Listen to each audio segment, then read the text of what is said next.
పహల్గామ్ ఉగ్రదాడికి ప్రతిస్పందనగా పాకిస్తాన్ మరియు పాకిస్తాన్ ఆక్రమిత కశ్మీర్లోని 9 ఉగ్రవాద స్థావరాలను ఇండియన్ ఎయిర్ ఫోర్స్ నాశనం చేసింది.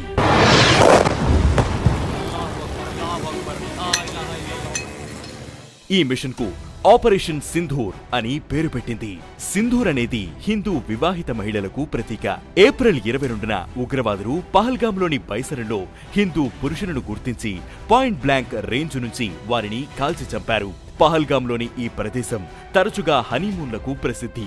ఈ దాడిలో ప్రాణాలు కోల్పోయిన వారిలో నేవీ అధికారి లెఫ్టినెంట్ వినయ్ నర్వాల్ ఒకరు. అప్పటికి ఆయన పెళ్లై కేవలం 6 రోజులే అయింది.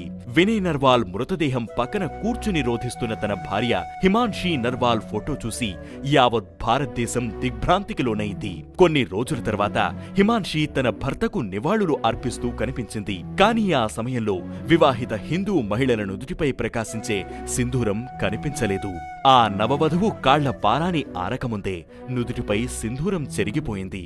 హిమాన్షితో పాటు ఈ దుర్ఘటనలో తన భర్తలను కోల్పోయిన స్త్రీల కన్నీళ్ల నుంచి వచ్చిందే ఈ ఆపరేషన్ సింధూర్.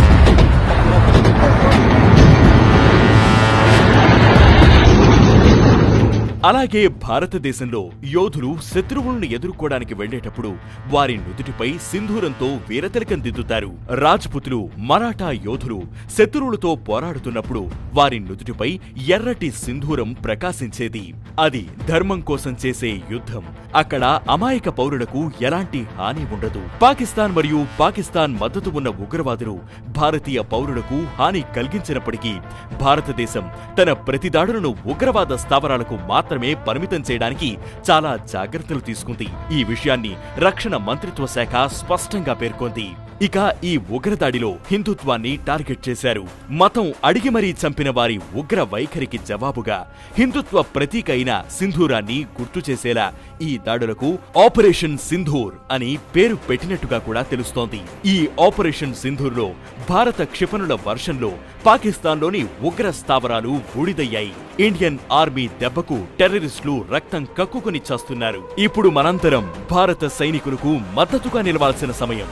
జై హింద్.